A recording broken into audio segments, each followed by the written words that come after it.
Izraelis sunaikino pastatą, kuriame Iranas rinkosi naują aukščiausiąjį lyderį. Ten vyko ekspertų asamblėjos posėdis. Skaičiuojant balsus, įvyko smūgis. Neaišku, ar kas nors išgyveno. Pažiūrėkite į šį vaizdo įrašą po smūgio. Pastatas, kuriame sprendėsi Irano ateitis, dabar tik griuvėsiai.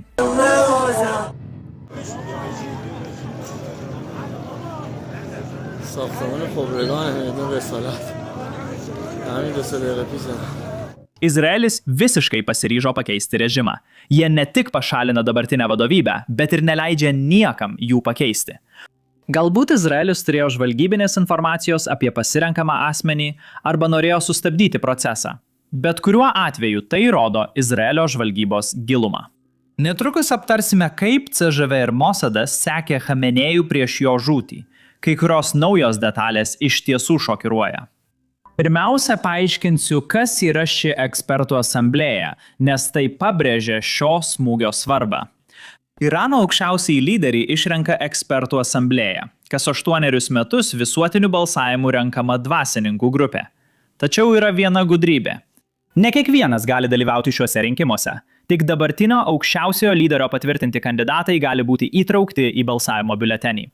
Chamenedžis patvirtino visus asamblėjos narius. Jie kandidatavo, iraniečiai balsavo, o laimėtojas galėjo rinkti Chamenedžio įpėdinį. Procesas bandytas tik kartą, 1989 metais mirus Islamo Respublikos įkūrėjui Chomeiniui. Per 48 valandas asamblėja išrinko Chamenei aukščiausiojų lyderių. Jie veikė greitai, procesas buvo sklandus, komplikacijų nebuvo.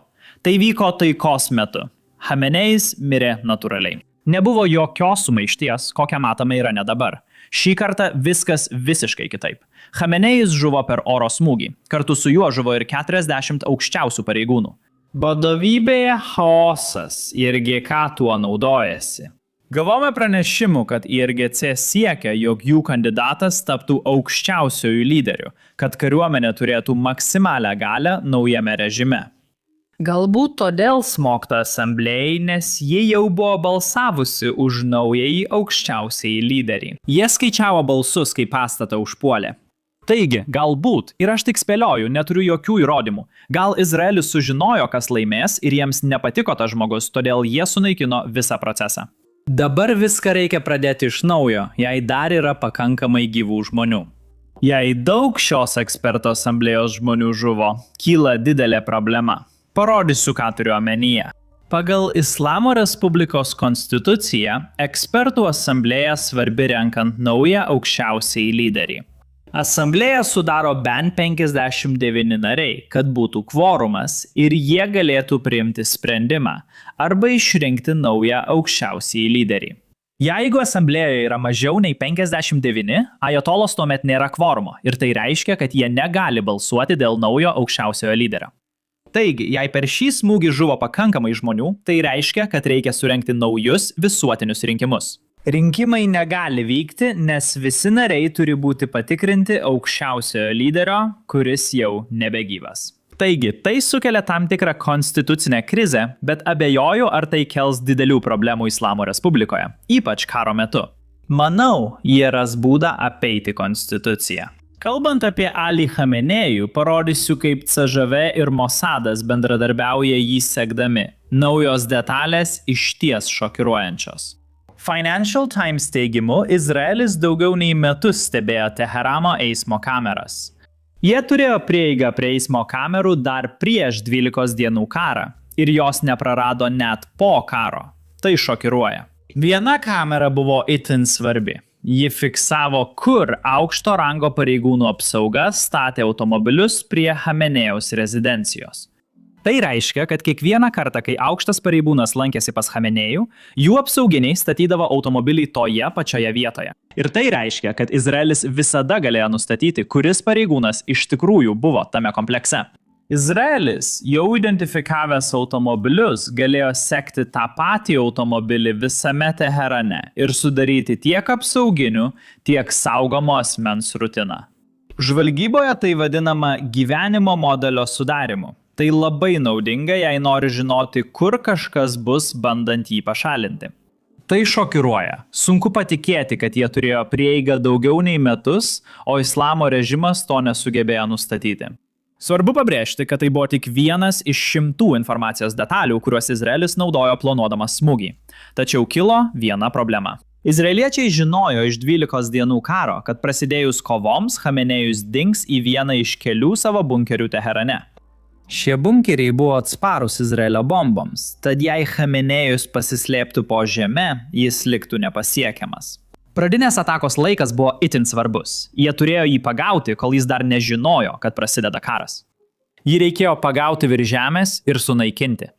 Tai susijęs su Izraelio karinės doktrinos ypatumais. Pagal šią doktriną prieš atliekant smūgį reikalingas 2 skirtingų agentų patvirtinimas, kad taikinys iš tikrųjų yra toje vietoje, kurioje numatytas smūgis. Deja, Izraelis turėjo tik vieną šaltinį patvirtinęs, kad Chamenėjus dalyvaus susitikime penktadienio rytą.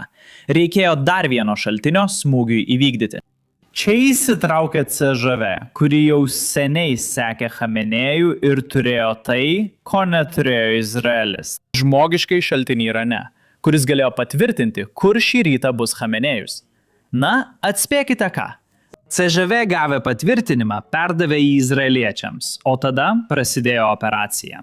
Beje, nežinau, kokio aukšto rango buvo šis šaltinis, nes žinome, kad Izraelis sugebėjo prasiskverbti labai aukštai į islamo režimą. Yra tikimybė, kad šis šaltinis šiuo metu yra labai aukštai režime, kuris kariauja su JAV.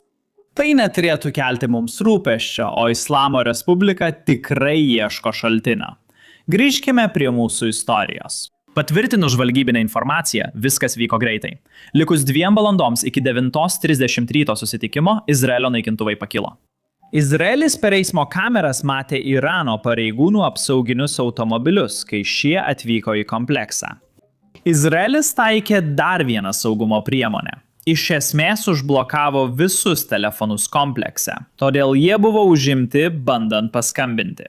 Negalėjo praeiti skambučiai, todėl apsauginiai negavo perspėjimų apie naikintuvų įskridimą į Irano oro erdvę. Jie neturėjo priežasties vesti pareigūnų į slėptuvę.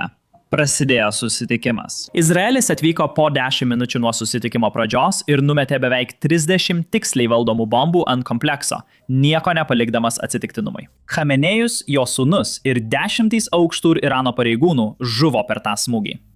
Nuo tada smūgiai nesiliovė. Izraelis naikina režimo vadovybės struktūrą. Prieš tęsant paspauskite prenumeratos ir patiktuko mygtukus. Tai padeda algoritme, ypač kalbant apie temas kaip karas, kurių YouTube nemėgsta. Apžvelkime visus, kuriuos Izraelis nužudė. Tai žinome, nes ši informacija buvo paviešinta. Štai IDF įrašas patvirtinantis visus, kuriuos jie nužudė vadinamojoje teroro ašyje.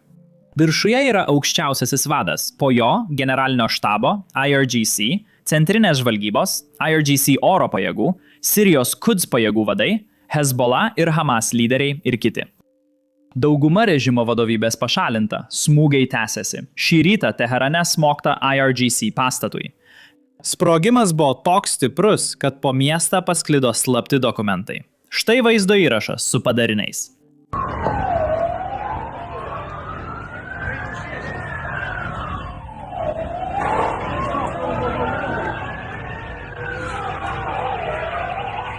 Šį rytą smogta Irano gynybos ministerijai. Štai vaizdo įrašas.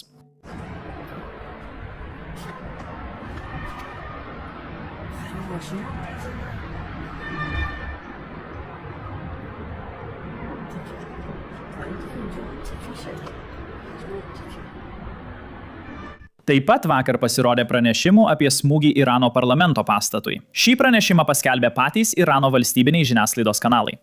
Šie smūgiai mums sako vieną dalyką. Irano pastatai žinomi pasauliui nebėra saugus, todėl režimas imasi desperatiškų ir iškalbingų veiksmų. Atsiranda pranešimų, kad IRGC ir Basi pajėgos palieka savo būstines ir persikelia į mokyklas, mečetes bei ligonines. Kodėl? Kaip minėjome, kiekviena žinoma karinė vieta puolama, todėl jie slepiasi tarp civilių, ką matome vaizdo įrašuose. Šį rytą Irano UREM atstovas spaudai surengė konferenciją. Pažiūrėkite į FOMA ekrane, tai klasė mokykloje. Valstybė veikia pradinėse mokyklose, nes valstybiniai pastatai naikinami ir tai rodo kameroje. Įsivaizduokite, ko jie slepia. Štai kodėl aš iš tikrųjų tikiu pranešimais, kurie teigia, kad kariuomenės ir basi pajėgos persikelia į mokyklas ir veikia iš ten, naudodamos mokyklas kaip štabus.